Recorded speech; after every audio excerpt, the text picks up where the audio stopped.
সারা বাংলাদেশের মধ্যে এত গন্ডগোল কেন জানেন?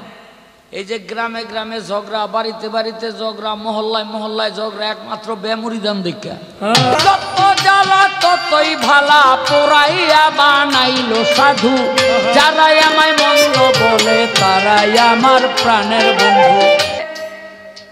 আছে আল্লাহ কোন খণ্ডেতে রাসূলুল্লাহ, কোন খণ্ডেতে শিষ্য তুমি, কোন খণ্ডেতে ফুল ফুটিল। যে কোনো ধর্মীয় কাজ বা যে কোনো কাজ আমরা করতে গেলে আমার আল্লাহর কাছে রহমত চাই, চাই না?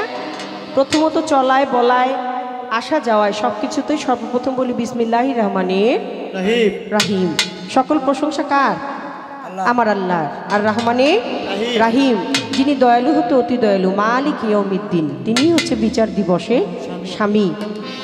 পবিত্র কোরআনে যাকে সূরা ফাতিহা, যাকে বলা হয়েছে কোরআনের জননী, তো আমি সর্বপ্রথম বিসমিল্লাহ থেকে শুরু করলাম আজকে আমার দয়ালের কাছে আমার আরজি।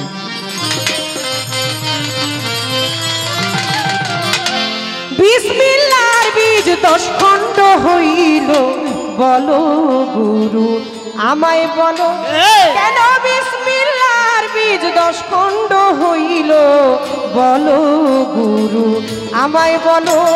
ওরে বিসমিল্লাহর বীজ 10 খণ্ড হলো, বলো দয়াল আমায় বলো। বিসমিল্লাহর বীজ 10 খণ্ড হলো, বলো গুরু আমায় বলো। ওরে এই যে বিসমিল্লাহ নিশাখরে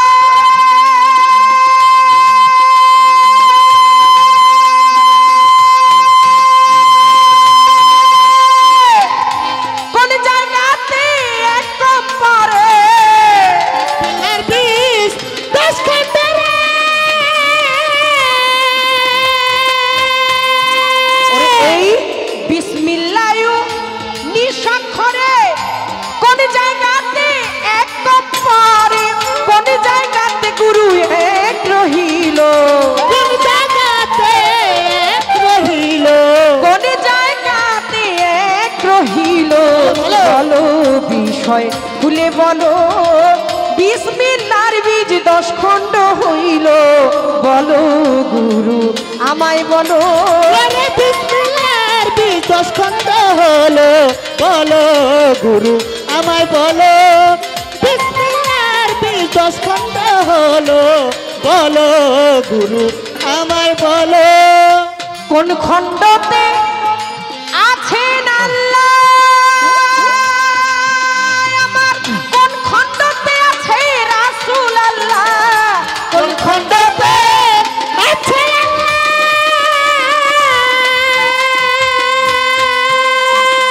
কোন খণ্ডতে গুরু রাসূল আল্লাহ, কোন খণ্ডতে আছো গুরু তুমি, কোন খণ্ডতে দয়াল আছো তুমি, কোন খণ্ডতে আমার গুরু তুমি, কোন খণ্ডে শীর্ষের ফুল ফুটিল, বিসমিল্লাহর বীজ 10 খণ্ড হইল, বলো গুরু আমায় বলো। ওরে বিসমিল্লাহর বীজ 10 খণ্ড হলো, বলো গুরু আমায় বলো। বিসমিল্লাহর বীজ 10 খণ্ড হলো, বলো গুরু আমায় বলো। কোন খণ্ডতে আদমে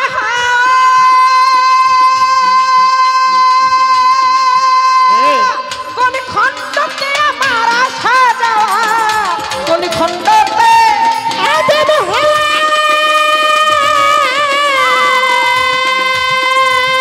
কোন খণ্ডতে আসা যাওয়া, কোন খণ্ডতে বলো তোমায় পাওয়া, কোন খণ্ডতে দয়াল তোমায় পাওয়া, কোন খণ্ডতে গুরু তোমায় পাওয়া, কোন খণ্ডতে শিষ্য হলো, বিসমিল্লাহর বীজ 10 খণ্ড হইল, বলো গুরু আমায় বলো।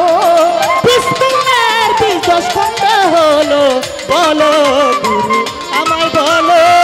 বিসমিল্লাহর বীজ 10 খণ্ড হলো, বলো গুরু আমায় বলো।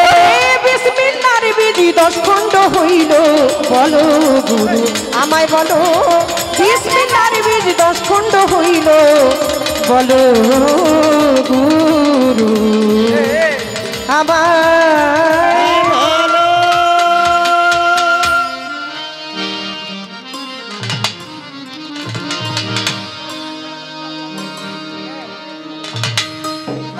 ওরে ঢুলি বাসি সোনার চান রে দোহার পত্র সোনার চান গাও আমার হাজেরা মায়ের গান ওরে ঢুলি বাসি সোনার চান রে দোহার পত্র সোনার চান গাও আজকে শিষ্য হইয়া গান আমার ঢুলি বাসি সোনার চান রে দোহার পত্র সোনার চান গাও আমার হাজারা মায়ের গান ঢুলি বাসি সোনার চান রে দোহার পত্র সোনার চান গাও আজকে শিষ্য হইয়া গান যেইভাবেতে বসে শুনছেন গান শুনছেন হিন্দু মুসলমান সকলেরই কাছে সালাম দেয় পাবলি দেওয়া ও সালাম দেয় পাপলি দেওয়ান সালাম দেয় পাপলি দেওয়ান যেইভাবেতে বসে শুনছেন গান আপনারা হিন্দু মুসলমান আদাব নমস্কার সালাম ভক্তি দেয় পাবলি দেওয়ান ওরে দেয় পাপলি দেওয়ান সালাম দেয় পাপলি দেওয়ান প্রথমে বাড়ি জিজ্ঞাসা প্রথমবারে জিজ্ঞাসা প্রশ্নই আমি করবো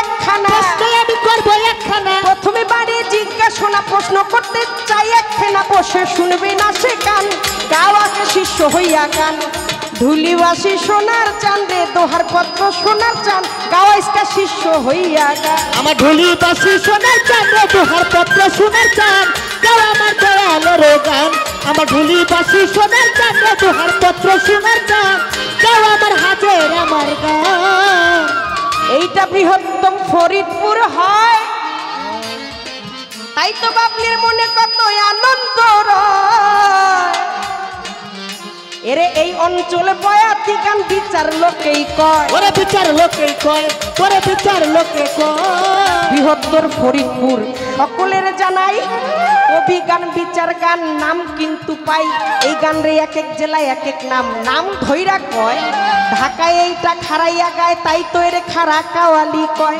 সিলেটে কয় মালজোড়া গান ওরে গুণের ভাই মানিকগঞ্জে কয় বিচার গান দেখিতে যে পাই যশোরে কয় ভাব গান আবার শর্ট গানও কয়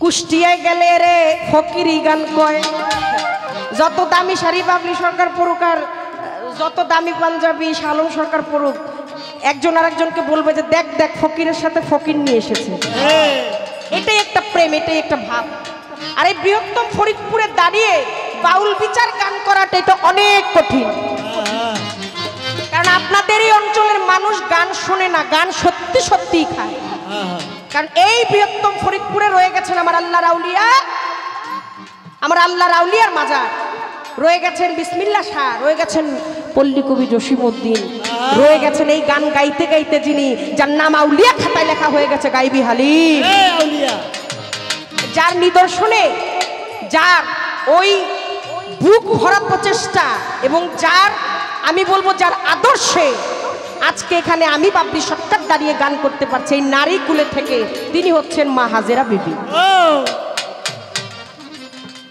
নেলে আবার গান গাওয়া এত সোজা হইতো না এই জায়গায় দাঁড়িয়ে মনকে ফাঁকি না দিয়ে পেয়েছি যখন ভাবের গুরু গোসাই সকল গুরু গোসাইর চরণে আমি প্রেম ও ভক্তি জানাই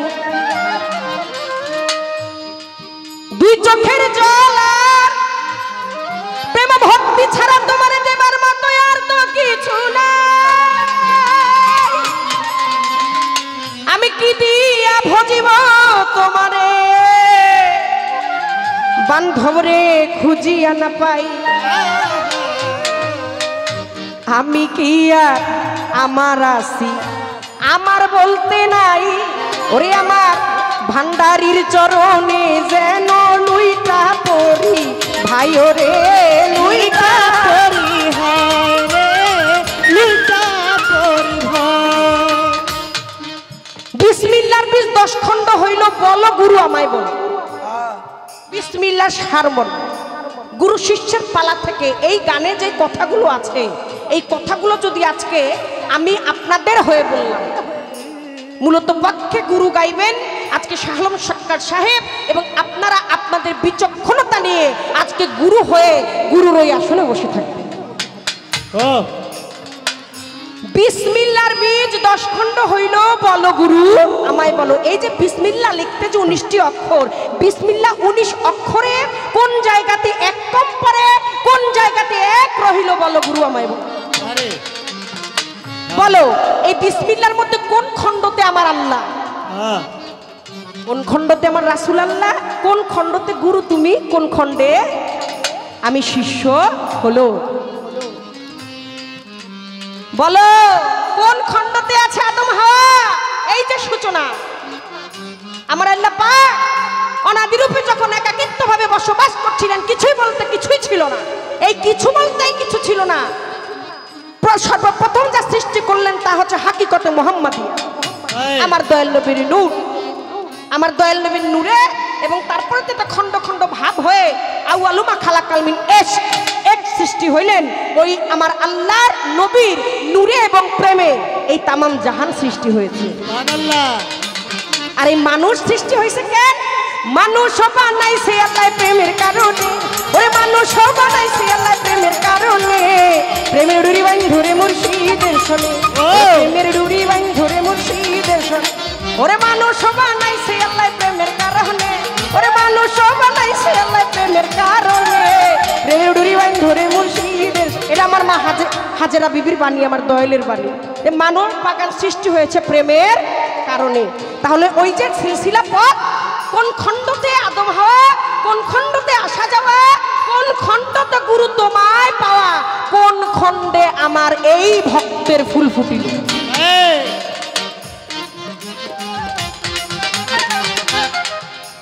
আমার ঢুলিবাসী বাবাজিরা আমারে লইয়া যাইও, না লইয়া গেলে তো আমার তরি ডুইবা রইল। 10 নম্বর সিঙ্গেল।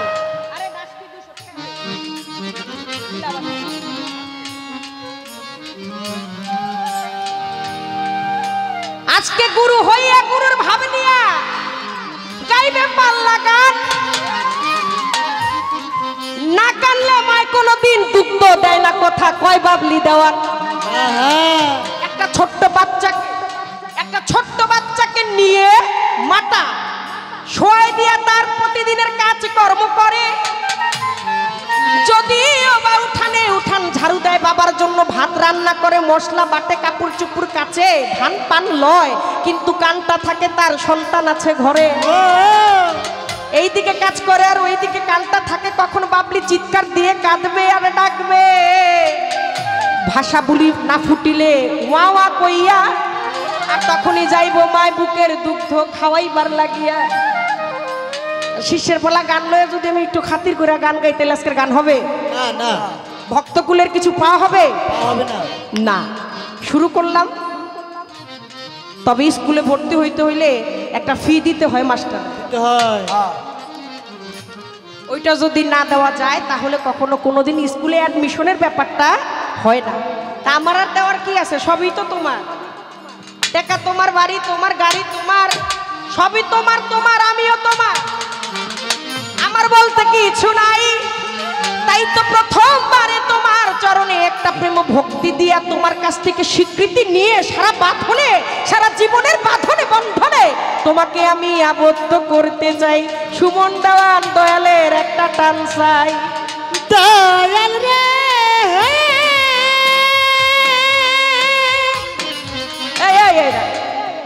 বন্দনার আসলে 400 টাকা পাইছি। চিন্তা করলাম দয়াল রে দিলে প্রথমটাই দিতে হয়। প্রথম গাছের ফল, প্রথম গাছের ফুল, আগ জিনিস, গাভীর গায়ের দুগ্ধ। ওরে গাভীর দুগ্ধ দিয়ারে মুর্শিদ ভজিব তোমারে, দয়াল ভজিব তোমারে। ও দিয়ারে দয়াল ভজিব তোমারে, দয়াল ভজিব তোমারে। ও রে গাভীর দুগ্ধ দিয়া শাহালম সরকার ভজিব তোমারে, দয়াল রে ভজিব তোমারে। ওরে সেই না দুগ্ধ, সেই না দুঃখ না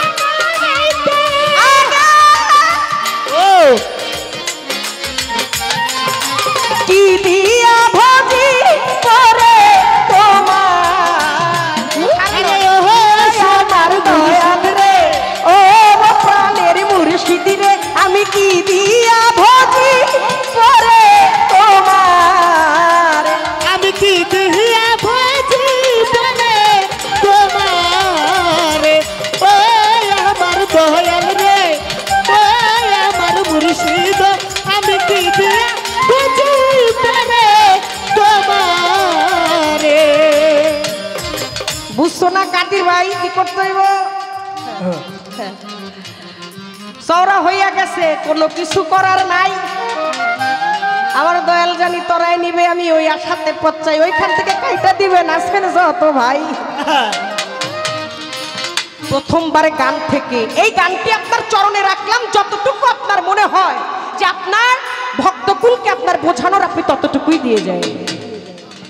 আমি এই গানটা আপনার চরণে রাখলাম। আজকে এই বিসমিল্লাহ, আমার আল্লাহর প্রশংসা, এই নাম নিয়ে, এই বিসমিল্লাহ দিয়ে গানখানা আপনার চরণে রাখলাম। যতটুকু যেভাবে আপনার মনে চায় আপনি সেইভাবে আমাদেরকে বুঝায়েন। একটা প্রশ্ন আমার করতে মনে চায়, করবো নাকি? একটা প্রশ্ন, একটা। এই প্রশ্নটা আমি কোনোদিন কাউকে করি নাই, হাজার হাজার ক্যামেরা সাক্ষী এখানে, কোনোদিন কাউকে করি নাই। কারণ আমার কাছে মনে হয়েছে যে এই প্রশ্নটা যদি গুরু শিষ্যের পালায়, আমি কোনোদিন শাহ আলম সরকার ভাইকে পাই, তাহলে তারাই জিজ্ঞেস করব।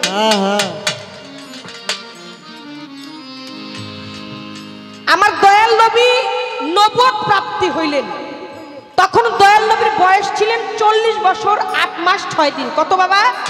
গণনাটা একটু মনে রাখবেন। নবুয়ত প্রাপ্তি হইলেন 40 বছর। আমার রাসূলের উপরে যে ওহী আসছেন পবিত্র কোরআন, এটা তো জানেন আপনারা সবাই, আপনারা সুশীল সমাজ অবশ্যই আপনারা জানবেন। 40 বছর 8 মাস কয় দিন? 6 দিন। আমার দয়াল নবীর নবুয়ত প্রাপ্তি হয়ে তিনি সর্বপ্রথম বায়াত করলেন মা খাদিজাতুল কুবরা। দ্বিতীয়ত তিনি বায়াত করলেন হযরত আলী করিমুল্লাহ ওয়াজহুকে, যখন হযরত আলীর বয়স 13 বছর। এবং আমার দয়াল নবী মেরাজে যখন গেলেন, তখন তার বয়স হচ্ছে কত? 50 বছর 2 মাস 27 দিন। তাহলে মোটামুটি এটা নবুয়ত থেকে মেরাজের একটা গণনা হিসাব প্রায় 10 বছর এদিক সেদিক। 10 বছর না, 40 বছর 8 মাস 6 দিন, আর এখানে হচ্ছে 50 বছর 2 মাস 27 দিন। নবুয়তে থেকে মিরাজ পর্যন্ত এটা একটা গণনার হিসাব। সিদরাতুল মুনতাহারে যখন আমার দয়াল নবী গিয়ে পৌঁছালেন, এবং তৎক্ষণাৎ সঙ্গে সঙ্গে আওয়াজ আসলেন, ইয়া রাসূলুল্লাহ, ইয়া রাসূলুল্লাহ। আর আল্লাহ পাক বললেন, রাসূল, ইয়া রাসূলুল্লাহ, আপনি এইখানেই দাঁড়ায় যান। আর নবী কয়, আপনি আমাকে মেরাজের জন্য ডাকছেন, আজকে মেরাজ হবে, দিদার হবে, আমি দাঁড়াবো। দাঁড়াইতে বললেন, দাঁড়াইতে বলছি কারণ আছে, কারণটা হলো আমি বেমুরিদের সাথে দেখা করি না। তার মানে দয়াল নবী, আল্লাহ বললেন আমার নবীকে, তার মানে নবী তখন বায়াত হয় নাই। আমার নবী কয়, এমন সময় এমন কথা কইলেন, এই সময় আমি এখন পীর পামু কই?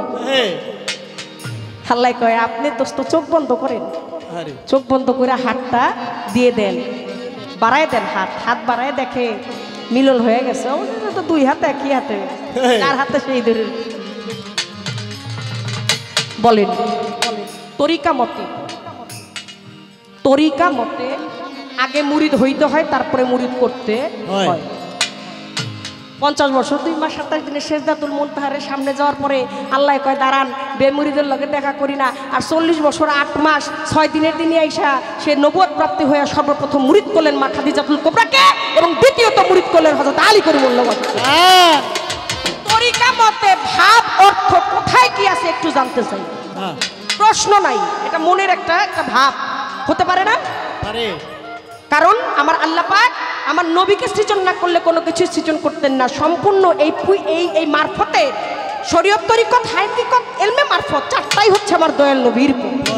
এই বেলায়েতের জামানায় মারফত তত্ত্ব, এই মারফতের মধ্যে বেলায়েতের জামানায় ওলিরা আইসা বলে গেছে যে নবী তরু, নবী হচ্ছে তরু, একটা বটবৃক্ষ, শাখা হচ্ছে আলী, হাসান বস্তি, তার পহেলা কলি, 14 সিঁড়ি পর ফুটিল খাজা ওসমান হারুনি। কিন্তু ওই সিলসিলা, ওই পথ, ওই খেলাফতি ওইখান থেকে। ভাব অর্থ প্রেমে থেকে আজকে জেনে নিব। আমার এই পর্যন্ত বলা কওয়া শুনে নিলেন জ্ঞানী শ্রোতা, আমার এই পর্যন্ত বলা কওয়া শুনে নিলেন জ্ঞানী শ্রোতা, বসে শুনলে না শেখান, গাও আমার শিষ্য পাল্লার গান, ওই ঢুলি বাসি সোনার চাঁদে দোহার পত্র সোনার গাও আমার হাজিরা মায়ের গান, আমার ঢুলি বাসি সোনার চাঁদে দোহার পত্র সোনার গান, গাও আমার দয়ালের গান, আমার ঢুলি বাসি সোনার চাঁদে দোহার পত্র সোনার গান, গাও আমার হাজিরা আমার গান। বসে আছেন যোগ্য শ্রোতা, সকলকে করি মান্যতা, যেইভাবে আজকে ভদ্রতা দেখাচ্ছেন আপনারা সকলের কাছে মাথা নত করি বলে যাব তার 12টা। আমার মায়েরাও বসে রইল, মায়েদের চরণে প্রেম ভক্তি কিন্তু রয়।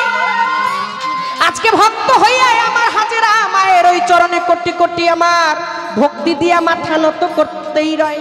এই পর্যন্তই আমার পাল্লার পর্বে আমি ইতি রেখে আরেকটি গান করে যাব কিন্তু বসে। মিলেমিশে শুনবেন আজকে আপনারা 10 জনে। ওরে ঢুলিবাসী সোনার চান রে, দোহার পত্র সোনার চান, তাও আমার হাজেরা বিবির গান। ঢুলিবাসী সোনার চান রে, ওই দোহার পত্র সোনার চান, তোমরা হাজেরা বিবির গান।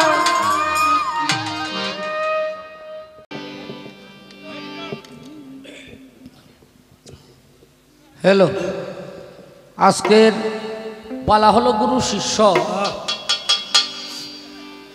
তবে আমাদের সমাজে কিছু কিছু মানুষ আছে, তারা বলে রোজা করব, নামাজ পড়ব, হজ করব, জাকাত করব, মরিয়া যাবো, বেহেশতে যাবো গা, আবার গুরুর দরকারটা কি?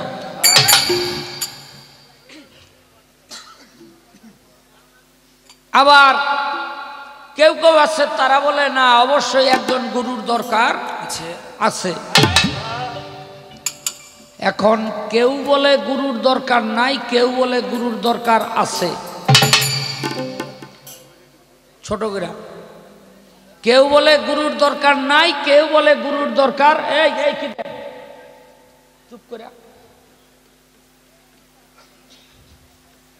তাহলে এটার ফায়সালাটা কে দিবে? এই যে আমাদের মধ্যে যে একটা দ্বন্দ্ব,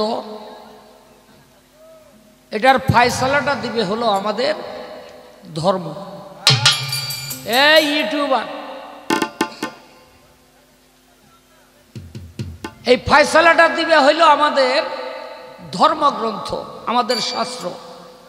গুরু ধরা লাগে না লাগে না? সূরা মুমতাহিনাতের 12 নম্বর আয়াত খুলে দেখবেন, আমাদের সমাজে বলে, কেউ কেউ আবার বলে, আমি পুরুষ মানুষ, পীঠ ধরছি, আমার মায়া লোকের আবার গুরু ধরার দরকারটা কি? আমি ধরলেই তো ওর ধরা হয়ে গেল। আচ্ছা, আমি খাইলে আমার ওয়াইফের খাওয়া হবে? আমি ঘুমাইলে আমার ওয়াইফ না ঘুমাইলে চলবে? আমি যদি গোসল করি আমার ওয়াইফের গোসল না করলে চলবে? চলবে না। সব কিছুতেই তারটা তার করতে হয়, আমারটা আমার করতে হয়। শুধু গুরু ধরার ব্যাপারে, পীঠ ধরার ব্যাপারে আমরা কি কই, আরে আমি তোর এইতেই ওর চলবো। তাহলে আমাদের ধর্মগ্রন্থ কি বলে? পবিত্র কোরআন যাহাতে রয়েছে 114টি সূরা, তার মধ্যে একটি সূরা সূরা মুমতাহিনাত, এটার 12 নম্বর 13 নম্বর আয়াতে বলা হইল,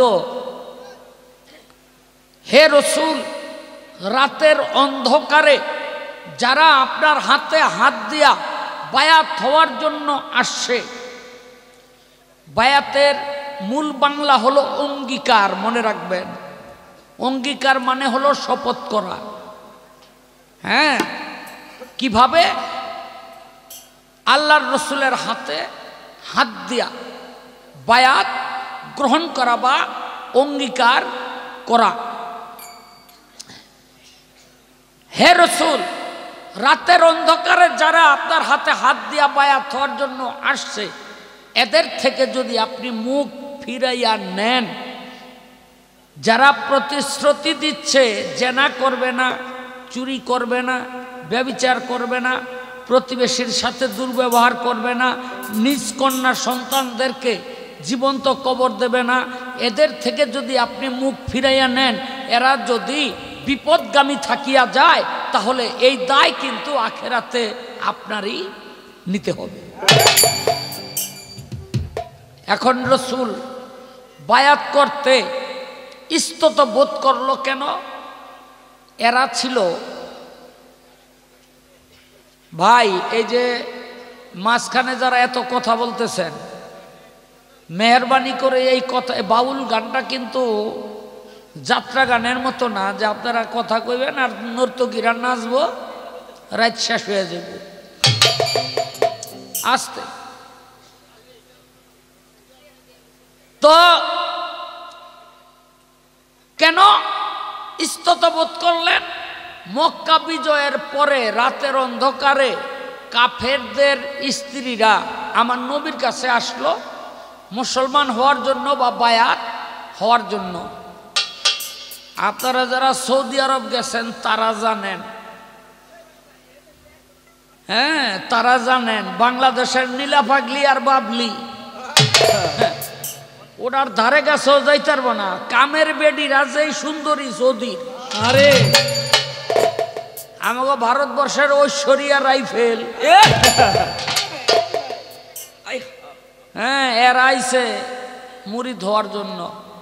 নবী মনে মনে চিন্তা করে, যদি আমি এদের হাতে হাত দিয়া বায়াত করি তাহলে সকালবেলায় কাফেররা আমার নামে বদনাম রটাবে কি, যে মোহাম্মদ আমাদের স্ত্রীদের গায়ে হাত দিছে। কথা ঠিক কিনা? ঠিক। তখন তিনি কি করলেন? ইস্ততবোধ করলেন। তখন আল্লাহ পাক এই কোরআনের সূরা মুমতাহানাতের 12 নম্বর 13 নম্বর আয়াত নাজিল করে দিলেন। আল্লাহর রাসূল কি করলেন? এক চারি পানি আনলেন, অর্থাৎ একটা এই ভারীর মধ্যে পানি আইনা বললেন তোমরা পানিতে হাত দাও। নবীও পানিতে হাত দিল, তারপরে তাদেরকে বায়াত করলো। তাতে কি হইল? সেই দুর্নামটা তাদের আর নবীর আর রইল না। এখন মেয়েদের ব্যাপারে যদি বায়াতের এত বড় পীর ধরার এত বড় তাগিদ আল্লাহ দিয়ে থাকে, তাহলে পুরুষের ব্যাপারে আল্লাহ কি কইতে পারে বুঝেন? সূরা ফাতের 10 নম্বর আয়াত আল্লাহ বলেন, হে দোস্ত আপনাকে ওরা প্রশ্ন করছে, আপনার হাতে হাত দিয়া বায়াত হইলে ওরা কি পাবে, ওদেরকে বলে দেন নিশ্চয় আপনার ওই হাতের উপরে আমি আল্লাহর হাত রহিয়াছে। তাহলে পীরের হাত নবীর হাত, নবীর হাত আল্লাহর হাত। আল্লাহর হাতে যার হাত উঠল ওই ব্যক্তির আউয়াল আখের জাহের বাতেন কোনো জায়গায় আর কোনো ভয় থাকে না। তাই একটা গান আমি গাই, শুধুমাত্র আমাদের মাঝে যদি কোনো বেমুরিদান থেকে থাকেন তাদের উদ্দেশ্যে আমার এই কথাগুলো বলা, যে আপনি বায়াত হবেন, আপনার ঘরের পরিবারকেও বায়াত করাবেন। আর সারা বাংলাদেশের মধ্যে এত গন্ডগোল কেন জানেন? এই যে গ্রামে গ্রামে ঝগড়া, বাড়িতে বাড়িতে ঝগড়া, মহল্লায় মহল্লায় ঝগড়া, একমাত্র বেমুরিদান দেখা, একমাত্র বেমুরিদান। এই জন্য একটা মানুষ যদি মুরিদ হয়, পীরের আদব কায়দা সব শিখে, তাহলে নারী পুরুষের সাথেও সুন্দর ব্যবহার করবে, পুরুষও তার বিবির সাথে সুন্দর ব্যবহার করবে। একটা গান আগে গাই।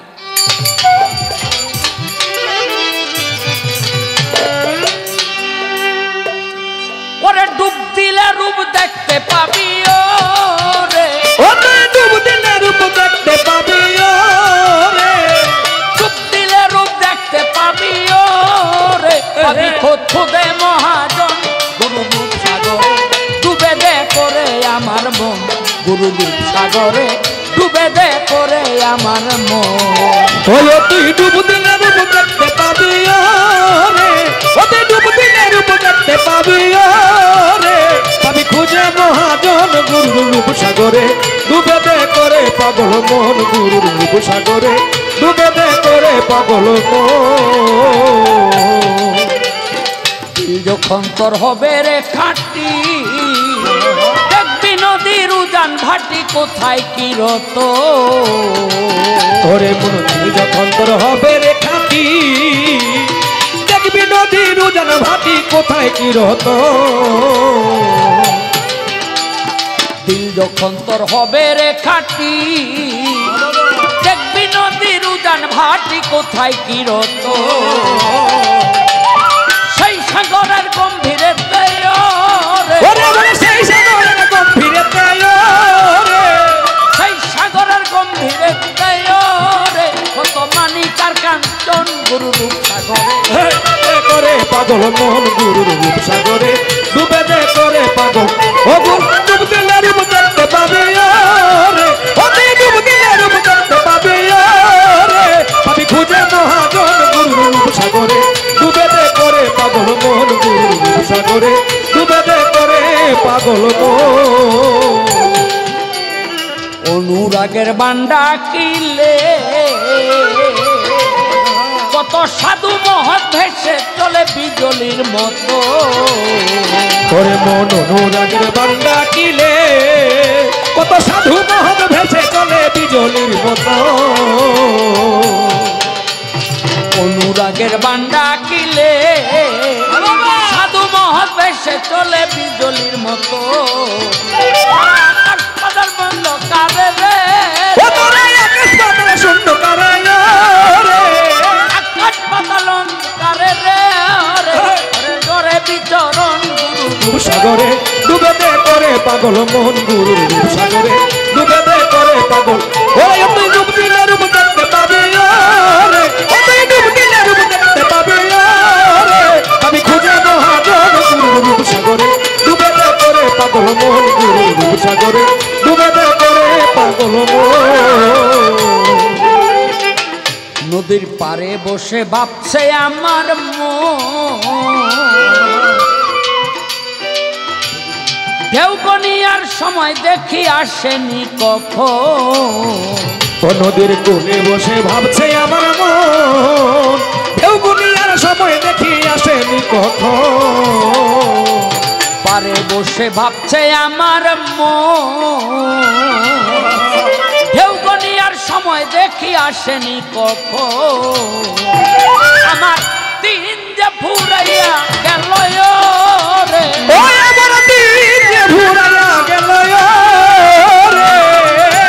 আমার দিন যে ফুরাইয়া গেল রে হালিম কয় স্বপনের মতন গুরুর সাগরে ডুবে দে করে পাগল মোহন গুরুর রূপ সাগরে ডুবে দে করে পাগল মন ও তুই ডুব দিলে রূপ দেখতে পাবি রে ও তুই ডুব দিলে রূপ দেখতে পাবি রে পাবি খুঁজে মহাজন গুরুর রূপ সাগরে ডুবে দে করে পাগল মোহন গুরুর রূপ সাগরে ডুবে দে করে পাগল মোহন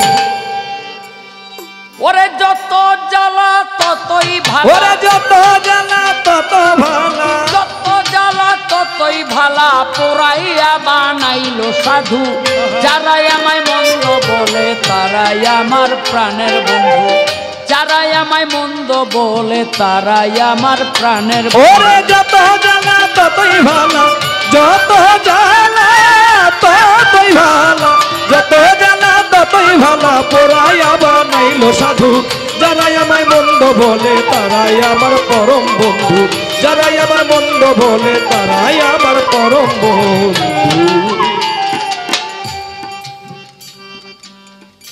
বিসমিল্লার বীজ 10 খণ্ড হলো বলো গুরু আমায় বলো বিসমিল্লার 19 অক্ষরে কোন ভাগেতে এক কম পরে এক রহিল কোন অক্ষরে কি প্রকারে ভাগ হইল কোন খণ্ডেতে আছে আল্লাহ কোন খণ্ডেতে রাসূলুল্লাহ কোন খণ্ডেতে শিষ্য তুমি কোন খণ্ডেতে ফুল ফুটিল কোন খণ্ডেতে আসা যাওয়া, কোন খণ্ডেতে আদম হাওয়া, কোন খণ্ডেতে তোমায় পাওয়া, কি জানলে কথা আমার খুলে বলো। বিসমিল্লাহর 20-10 খণ্ড হলো, বলো গুরু আমায় বলো কমু।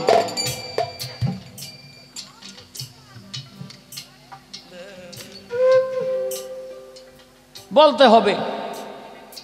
হ্যাঁ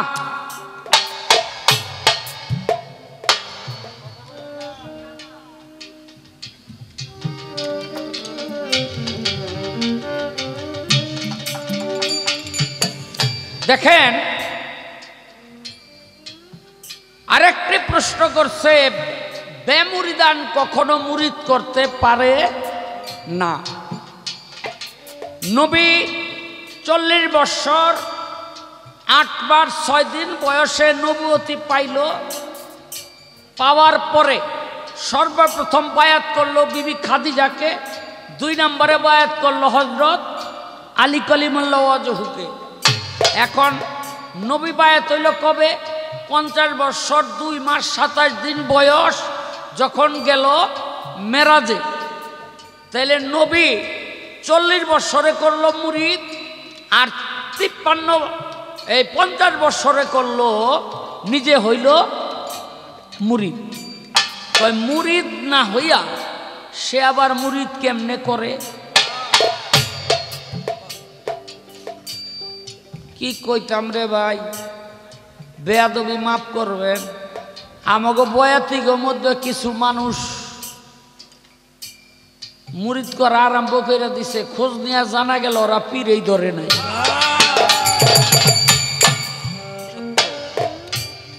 নাম বলা যাবে না, চাকরি থাকবে না, বুঝলেন নি? আবার বয়াতির মধ্যে কিছু কিছু বয়াতি দেখি মুরিদ হইছে, পীরে খেলাফত দেয় নাই, কিন্তু হ্যাঁ মুরিদ করা ধরছে, বায়াত করা ধরছে। হ্যাঁ, এটা হলো জোর করে রাফি।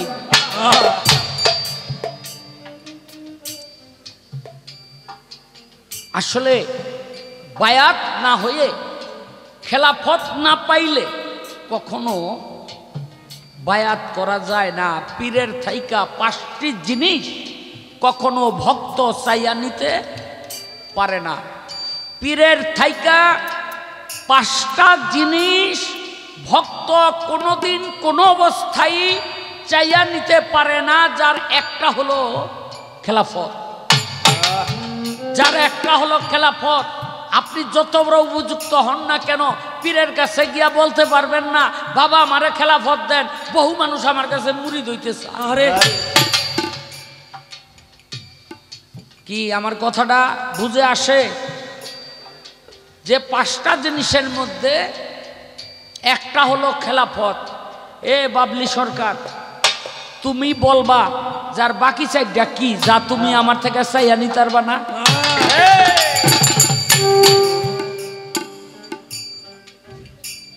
আইয়া বলছে দিয়া দিলাম, এখন চিন্তা ভাবনা করতে থাক।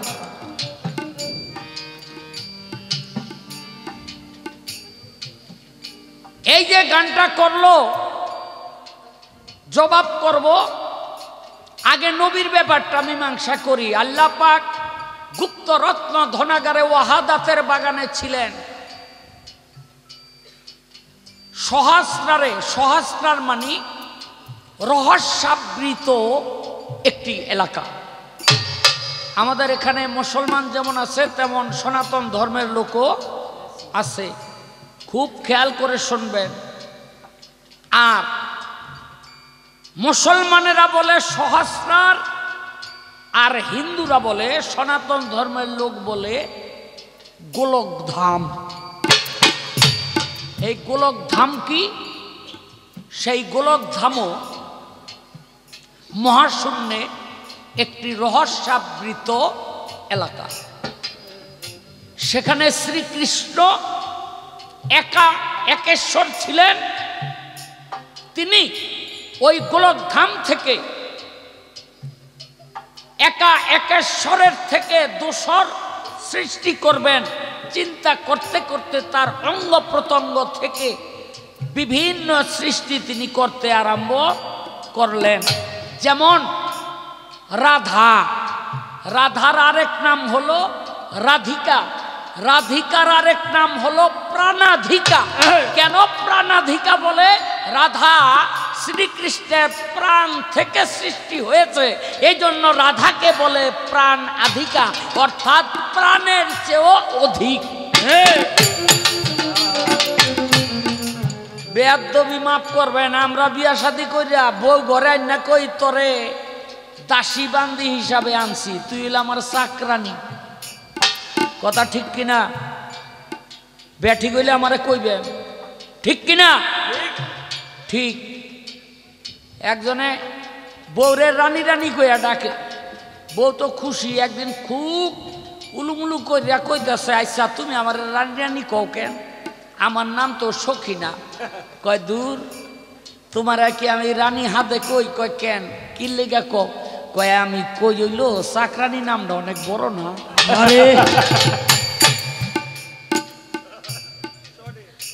সডে রানী কই? আসলে যার যার ঘরের স্ত্রী সে কি চাকরানি দাসীবান্দি না? মনে রাখবেন, আপনার প্রাণ থেকে সৃষ্টি হয়েছে আপনার অর্ধাঙ্গিনীর, এজন্য বলা হয় সহধর্মিণী। এজন্য বলা হয় সহধর্মিণী আর অর্ধাঙ্গিনী। অর্ধাঙ্গিনী হওয়াটা সহজ, সহধর্মিণী হওয়া সহজ না। আবার এটা হইল সনাতন ধর্মের কথা। ব্রহ্মখণ্ড পড়ে দেখবেন, যারা সনাতন ধর্মের লোক আছেন, মুসলমানের হিন্দুদের গোলকধাম আর মুসলমানের হলো সহস্রা, একই জায়গায়। সেখানে ছিল শ্রীকৃষ্ণ, এখানে ছিল স্বয়ং আল্লাহ। এই আল্লাহ যখন চিন্তা করলো আমি নিজকে নিজে বিকশিত করব, তখন নূর তাজাল্লা নূরকে দুই ভাগে বিভক্ত করলো। এক ভাগ নূর, আরেক ভাগ নূরকে প্রশ্ন করে, আলাস্তু বিরাব্বিকুম, আমি কি তোমার প্রভু নই? ইয়া কালুবালা বলে যখন সেজদা দিয়া পড়লো, আল্লাহ পাক দৃষ্টিপাত করলেন, এই নূর খণ্ড কোন নূর? তাকাইয়া দেখে মোহাম্মদী নূর। এই মোহাম্মদী নূরকে 5 ভাগে বিভক্ত করলেন। 5টি সেজদা দেওয়ার কারণে মোহাম্মদী নূরকে 5 ভাগে যখন বিভক্ত করলেন, এই 5টি তারার উপরে রেখে দিলেন আরশ কাঙ্গুরার মধ্যে।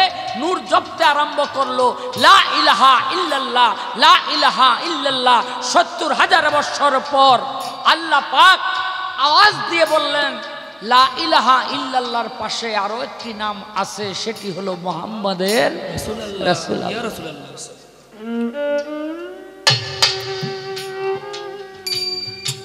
ওই যে সেজদা দিয়া পড়ছিল না, তখন হয়েছিল একটা প্রেমের মাখামাখি। এই যে স্বীকৃতি দিল, এই স্বীকৃতি দেওয়ার নামই বায়াত হওয়া। সেখানে কারো হস্তপদ, মাথা মুন্ড, এই চোখের সামনে যে দৃশ্যমান এরকম ছিল না। ওই মুহাম্মদী নূর ছিল সেদিন আল্লাহর হাতে, আল্লাহর কাছে বায়াত হওয়া। কিন্তু 40 বছর 2 মাস 8 দিন বয়সে নবী পাইলেন নবুয়তি, আর প্রথম বায়াত করলেন বিবি খাদিজাকে, 2 নম্বরে বায়াত করলেন হযরত আলীকে। এমনি করে তার বায়াতের সংখ্যা বেড়ে গেল। 50 বছর 2 মাস 27 দিনে মেরাজে গিয়ে যে তিনি আবার বায়াত হইলেন, এটা ছিল শুধু বায়াতের আনুষ্ঠানিকতা। বায়াত তিনি আগেই হয়ে গেছে। আমগো সব এলাকায় তো নির্বাচনের পর এমপি হয়, আপনার এলাকায় এরকম হয়নি? হয়। 5 জন 7 জন 8 জন 10 জন যাই দাঁড়াক, একজন পাশ করে, তাই না? আচ্ছা, পাশ করার পর কতদিন পরে গিয়া বঙ্গভবনে সংসদ ভবনে শপথ নেয়? 2 মাস 3 মাস কি গণ? হ্যাঁ, তাইলে পাশ করলো আজকে 3 মাস পর শপথ। আমার রাসূল বায়াত হইছে আগে, ওই মেরাজের রাইতে ছিল তার সেই শপথটা নেওয়া। তাই মুরিদ বেমুরিদান অবস্থায় আল্লাহ রাসূল কাউকে মুরিদ করে না। লম্বা সুরা তো কম হয় নাই, বহু বয়তির লগে গান গাইছে, খালি আমার সাথেই গান টান পড়ে না। আমি একটু হের কাছে জানবার চাই, এইটা কিন্তু আলগাবাড়ি, আপনারা অন্য কিছু মনে করেন না। এই মহিলা মানুষ পীর হইতে পারে না কেন, আমার একটু কইব তার কিসের অভাব? মহিলারা মানে হ্যাঁ, মহিলা দেখে আমি জিজ্ঞাসা করতেছি, অন্য কোনো কারণ নাই। আর যদি সে বলে যে আমি জবাব দিতে বাধ্য নই, আমিও জবাব নিতে বাধ্য নই। কারণ এটা আমার তারা প্রশ্ন করাটা হয় বোকামি। একটু বোকামি করলাম, ঘরের নারীর সাথে একটু বোকামি না করলে চলে না। যদিও উনি আমার না, উনি হইল কাজল দহন সাহেবের। আমার আবার একটা অভ্যাস আছে, আমি পরের বউ তালাক দিই।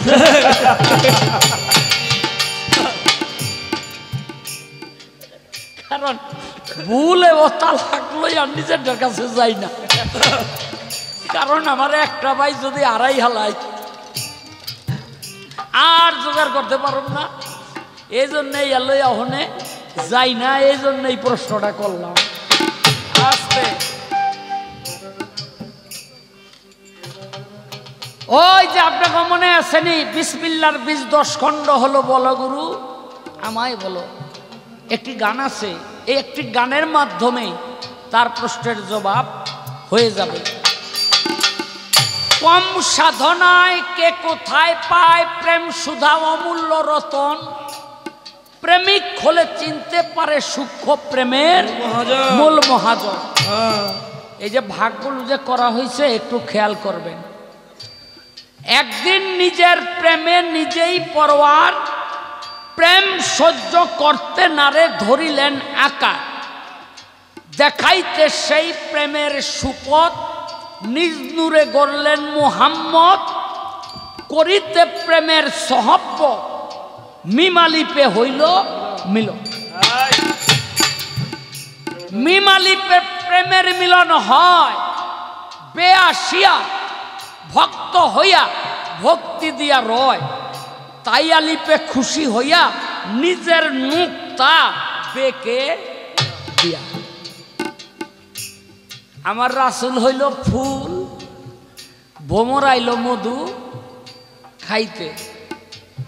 ভ্রমর যখন মধু খাইতে আইল, তখন ওই ফুলের রূপে মুগ্ধ হইয়া নিজের মধু ওই ছুটে ফুলের মধ্যে পড়ে গেল। এই জন্য বলা হয়, তাই আলিপে খুশি হইয়া নিজের নোক্তা বেকে দিয়া, আলিপ রয় হামজায় লুকাইয়া ওই বেদিয়াই সৃজিল।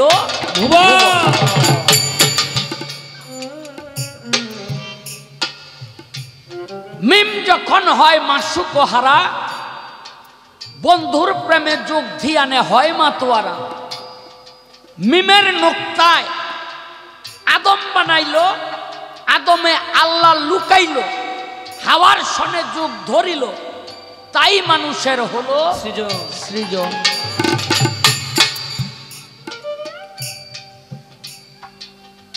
চুনার হলুদ মিশিয়া গেলে চুন সাদা হয় না আর শতবার ধুলে, ফুলের প্রেম হয় গন্ধের সাথে, পাওয়া যায় না ডালপালাতে। কাদির বলে এই জগতে প্রেম বস্তু খুব সাধনার ধন, প্রেমিক হলে চিনতে পারে সূক্ষ্ম প্রেমে মূল মহাজন। আমি জবাব করার চেষ্টা করলাম, আবার দুইটা প্রশ্ন যদিও গুরু হইয়া করা চলে না, তারপরেও করছি। আমার শিষ্যটা খুব চালাক, আমি জানি।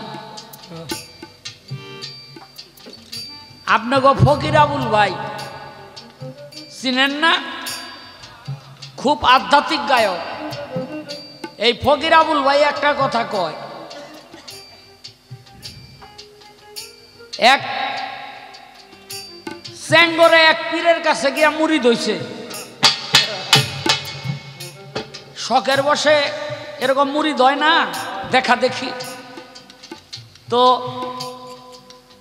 গুরু যে কেমনে ভজন করে এটা তো ওই চেঙ্গরে জানে না। তো ওই বছরই পাশের গ্রামে আইছে একজনের বাড়িতে পীর। চেঙ্গরে কয় একটু দেখা হিগা পীর কেমনে ভজনা করে। গেছে, গিয়া দেখে পীর আসার সঙ্গে সঙ্গেই জলচকির মধ্যে বসাইয়া ঠান্ডা শরবত দিয়া খাওয়াইয়া 4-5 জনে মিল্লা পাখা দিয়া বাতাস করতেছে, ঠান্ডা পানি দিয়া গাও মুছাই দিতেছে। মুছাইতে মুছাইতে পাক শাক হইয়া গেছে, ঠান্ডা পানি দিয়া গোসল করাইয়া ধোয়াইয়া মুছাইয়া তেল টেল দিয়া চকিতে বসাইয়া খাওয়াইয়া আবার মনে করেন হওয়াইয়া 5-6 জনে তো বাতাস করাই আবার 2-3টা ফ্যান ছেড়ে দিছে।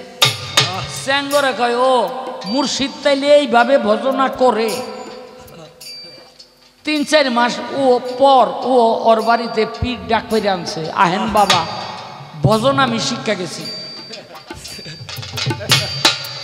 ভজন শিক্ষা গেছে, আনছে।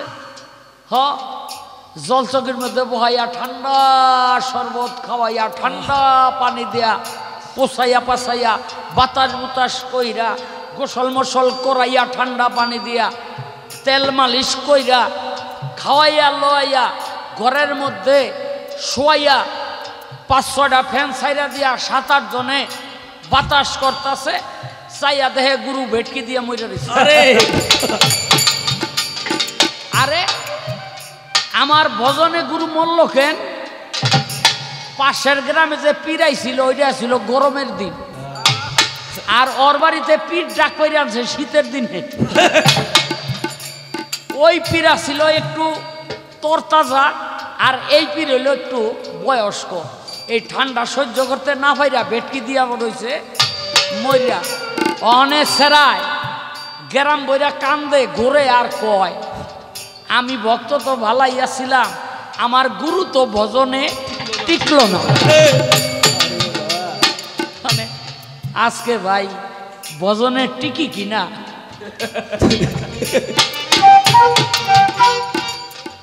এটা আমার মালিকই জানে আমি ভজনে টিকি কিনা। এই রাখ, এই গুরুর চেয়েও 10টা জিনিস ভক্তের বেশি থাকতে হয়, তা না হইলে সে শিষ্য হইতে পারে না। আচ্ছা এমন কি জিনিস যা আমার নাই তোমার আছে? কি কার বেশে পড়ছো তুমি? আমি কাজল দেওয়ার না যে ভাও ভাও দিয়া গান গাইবা।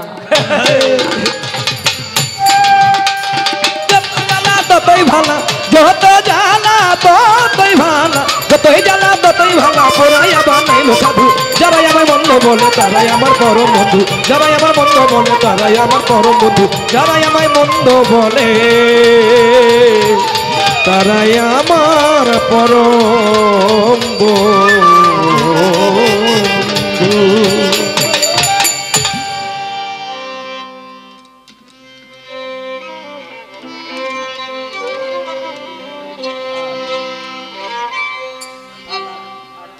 ওরে রবে না এ ধন জীবন যৌবন, তবে কেন মন তোমার এত বাসনা? রবে না এ ধন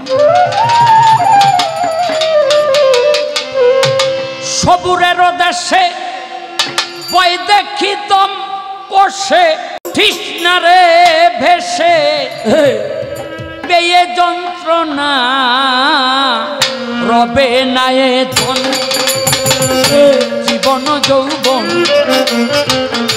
তবে কেন মন তোমার এত বাসনা রবে নায়ে ধন একবার সবুরেরই দেশে বই দেখি দম কষে একবার সবুরেরই দেশে বই দেখি দম কষে উঠিস না রে ভেসে মন পেয়ে যন্ত্রণা কারো রবে নাই ধনে জীবন যৌবন তবে কেন মন এত বাসনা কারো রবে নাই ধন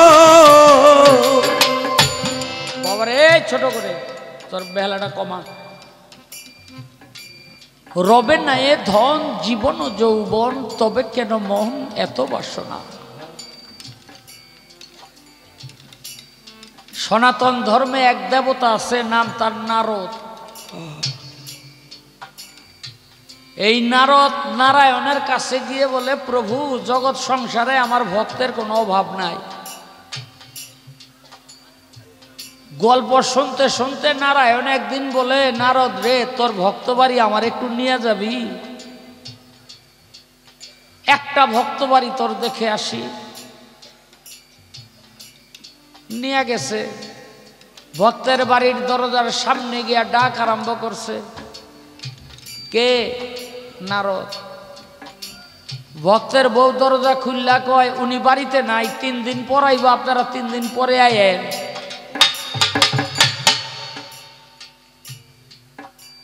নারায়ণ কয় নারদ এটা কেমন ভক্ত তো তোরে চিনে না কয় চিনে তো কয়দিন আগেও তো কি সুন্দর খাওয়াইলো লইলো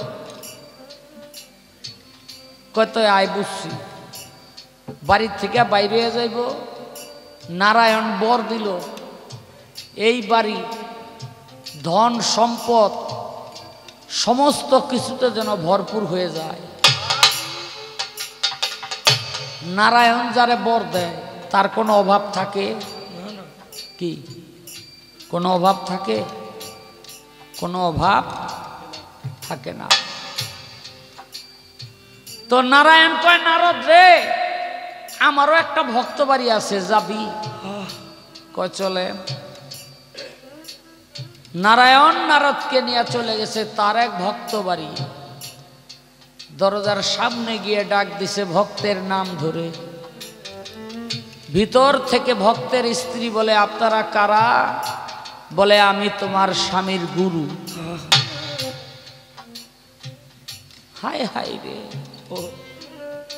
আমার স্বামী তো বাড়িতে নাই তার প্রভু আমার বাড়িতে আসছে যদি খালি মুখে চলে যায় আমার স্বামী যদি আসে আমি জবাবটা দিব কি এজন্য বাবা সমাজে দেখবেন কারো কারো কাছে স্বামী হলো প্রভু আর কারো কারো কাছে কোন কোন নারীর কাছে স্বামী হলো আসামি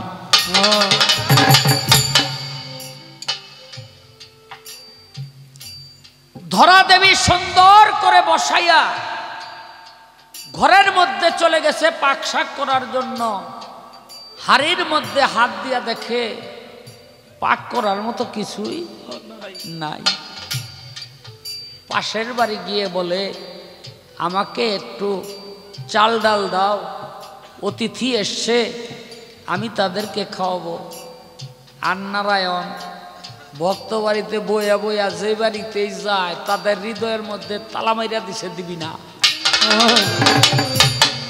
গ্রাম বইরা করছে কেউ দেয় না বেজার মুখে যখন বাড়ির দিকে আসে দেখে তে পাথা পথের রাস মোড়ে একটা মুদি দোকান গিয়ে বলে দোকানি আমি বড় বিপদে আছি আমার কি কিছু চাল ডাল বাকিতে দিবা দোকানি বলে মাগো আমার এই দোকানে তো বাকি দেওয়া বন্ধ, বাকির কোনো ব্যবসাই আমি করি না, তুমি ফিরে যাও। ধরা দেবী বলে, দোকানি দাও না আমারে কিছু। বলে, তুমি এত করে যখন বলছো, তুমি এত করে যখন বলছো,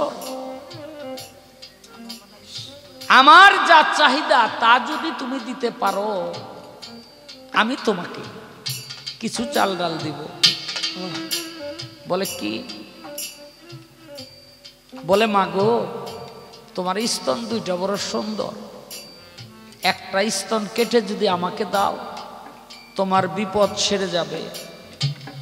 ধরা দেবী মনে মনে চিন্তা করে, অতীত অনাহারে যদি চলে যায়, আমার যে স্বামী তার কাছে আমি কিভাবে মুখ দেখাবো, আমি তো পাপী হয়ে যাব।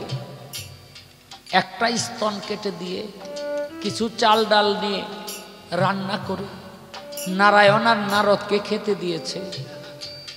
যখন উপুর হয়ে ওই থালার মধ্যে দিতে যাবে, এই যে স্তন, এই কাটা স্তন থেকে রক্তের ফোঁটা খাবারের মধ্যে পড়েছে। নারায়ণ বলে, ধরা এই খাবার তো আমি খাবো না। বলে, কেন? বলে, তুমি তো অসুচি, অসুচি নারী কখনো মেহমানদারি করতে পারে না। ধরা দেবী দুই চোখের পানি ছেড়ে বলে, প্রভু আমি তো অসুচি নই, আমি শুধুমাত্র আমার স্বামীর মন রক্ষা করার জন্য আমি আমার একটি স্তন কেটে বন্ধক রেখে এই আয়োজন করেছি। বলে, তুমি বলো কি? শুধুমাত্র আমাকে খাওয়ানোর জন্য তুমি একটা স্তন কেটে বন্ধক রেখে আসছো? কেমন দোকানদার, কত বড় পাষণ্ড সে! সামান্য কয়টা চাল ডালের বিনিময়ে তোমার একটা স্তন কেটে রেখে দিয়েছে।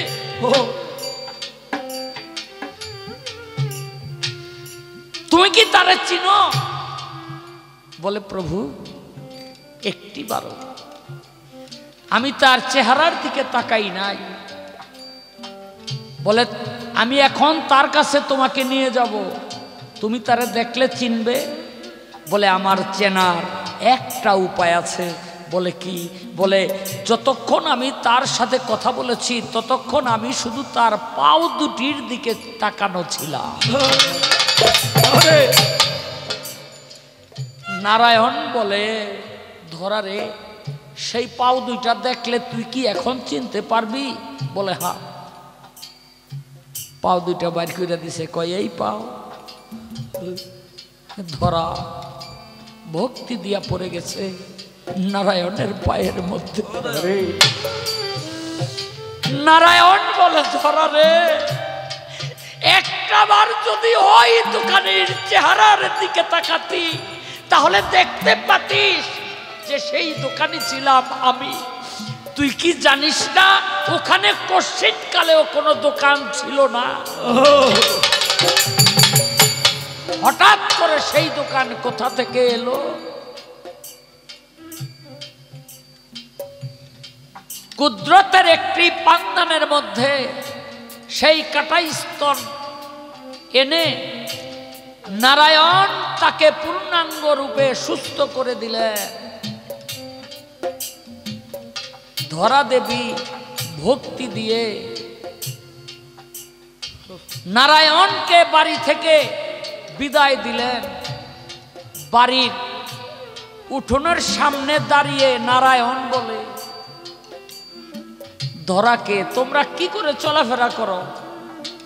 বলে, প্রভু ওই যে পাশের বাড়ি উনি অনেক ধনী, ওনার থেকে একটা গাভী আনছি, এই গাভীটা দুধ দেয়, এই দুধ বাজারে বিক্রি করি, ওই দুধটুকু দিয়ে আমরা সংসার জীবন যাপন করি। এই বাছুরটা বাচ্চাটা বড় হইলে আমরা রেখে দিব, আর গাভীটা তার জাতটা তারে ফেরত দিব। নারায়ণ বলে গাভী আর গাভীর বাচ্চা এখনই যেন মারা যায়। নারায়ণ যদি বলে মারা যাক, আর কি বেঁচে থাকার উপায় আছে? মারা গেছে। নারদ কয়, প্রভু যেই বাড়িতে আমাদের ঢুকতেই দিল না, আমার ভক্ত বাড়ি, আপনি বললেন ধন সম্পদে বৃদ্ধি পেয়ে গেল, আর আপনার ভক্ত যে নাকি স্তন কেটে বন্ধক রেখে অতিথিকে মেহমানদারি করে, তার একটা মাত্রই গাভী, তাও আবার পাশের বাড়ি থেকে এনে লালন পালন করে, তাকেও আপনি মেরে ফেললেন। আপনি কেমন গুরু? নারায়ণ কয়, নারদ রে, যে করে আমার আশ, আমি করি তার সর্বনাশ। তারপরেও যে করে আমার আশ, আমি হই তার দাসের দাস। ওর ভিতরে আমার প্রতি যেই মায়া, তার থেকে কিছুটা মায়া দিয়ে ওই গরু আর বাছুরটাকে লালন পালন করে, আমি তো হিংসায় জ্বলে পুড়ে পড়ি। ওরে নারদ, আমি হিংসায় জ্বলে পুড়ে পড়ি রে। যে গরু আর বাছুরটাকে যেটুকু মায়া দেয়, ওই মায়াটুকু আমার লাগবো। এই জন্য আমি সংসার মোহ মায়া সব শেষ করে দিলাম। এখন থেকে ও শুধু আমাকেই ভাববে। তাই লালন বলে, রবে না এ ধন জীবন যৌবন,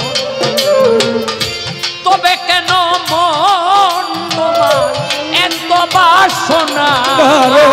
রবে না এ ধন জীবন যৌবন, তবে কেন মন এত বাসনা? কারো রবে না এ ধন।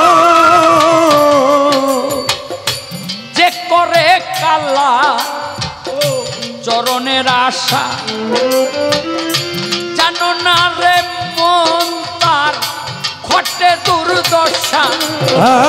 যে করে কালা চরণের আশা, জানো না রে মন তার কি দুর্দশা। যে করে কালা চরণের আশা, জানো না রে মন তার কি দুর্দশা। বলি রাজা ছিল সর্বস্ব ধন দিল, বলি রাজা ছিল সর্বস্ব ধন নিল। বলি রাজা ছিল সর্বস্ব ধন দিল, বামন রূপে বিধি করে ছলনা। কারো রবে না এ ধন জীবন যৌবন, তবে কেন মন এত বাসনা? কারো রবে না এ ধন জীবন যৌবন, তবে কেন মন তোমার এত বাসনা? কারো রবে না এ ধন। প্রহ্লাদ চরিত্র দেখো দৈত্য ধামে, কত কষ্ট পেল সেই হরিনামে। প্রহ্লাদ চরিত্র দেখো নিত্য ধামে, কত কষ্ট পেল তার সেই হরি নামে। প্রহ্লাদ চরিত্র দেখো দৈত্য ধামে, কত কষ্ট পেল সেই হরিনামে। জলেতে ডুবালো আগুনে পোড়ালো, জলেতে ডুবালো কত আগুনে পোড়ালো।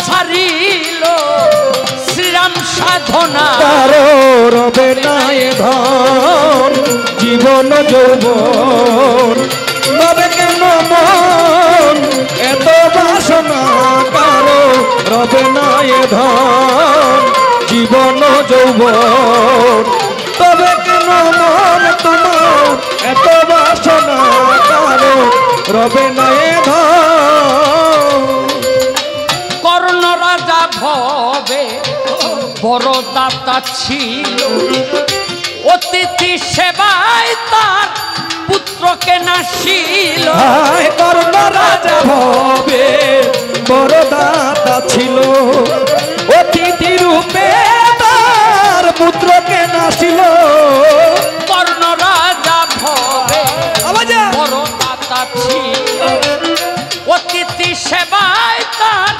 পুত্রকে নাশিল কর্ণ অনুরাগী না হয় পুত্র সুখী তবু কর্ণ অনুরাগী না হইল সুখী কর্ণ অনুরাগী না হইল সুখী অতিথির মন কর্ণ করে সান্ত্বনা কারো রবে নাই ধন জীবন যৌবন তবে কেন মন তোমার এত বাসনা কারো রবে নাই ধন জীবন যৌবন তবে কেন মন সজীব এত বাসনা কারো রবে নাই ধন ওরে রামের ভক্ত লক্ষণ ছিল সর্বকাল শক্তিশাল হানিল তার পক্ষ ফলে ওরে রামের ভক্ত লক্ষণ ছিল সর্বকালে শক্তিশাল হানিল নিজ বক্ষস্থলে রামের ভক্ত লক্ষণ ছিল সর্বকাল শক্তিশাল হানিল তার বক্ষ ফলে লক্ষণ রামের প্রতি না ছাড়িল ভক্তি রামের প্রতি লক্ষণ না ছাড়িল ভক্তি লক্ষণ রামের প্রতি না ছাড়িল ভক্তি লালন বলে করমন এ বিবেচনা কারো রবে নাই ধন জীবন যৌবন তবে কেন মন তোমার এত বাসনা কারো রবে নাই ধন জীবন যৌবন তবে কেন মন তোমার এত বাসনা কারো রবে নাই ধন সবুরের দেশে ওরা ভয় দেখি দম সবুরেরই দেশে মন তুই দেখি দম কষে সবুরের দেশে ভয় দেখি দম কষে উঠিস না রে ভেসে পেয়ে যন্ত্রণা রবে না এ ধন জীবন যৌবন তবে কেন মন তোমার এত বাসনা রবে না এ ধন জীবন যৌবন তবে কেন মন তোমার এত বাসনা রবে না